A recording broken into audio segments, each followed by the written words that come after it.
So I have my sweet pepper here and I have tomato, but I don't know why the tomato leaves are changing color. I picked some, the old ones, but they still don't look that green. I already gave them water. The sweet peppers look nice. I had this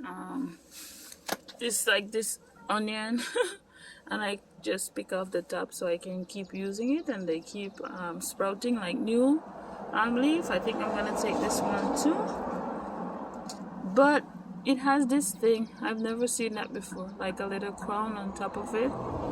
I don't know what it is, so well, I'm gonna cut it to see. So I've never seen this before. Look at that. It has like seeds or different things in it.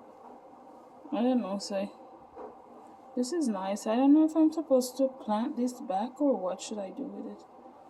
Anyways, that's my little garden at home. Thanks for watching.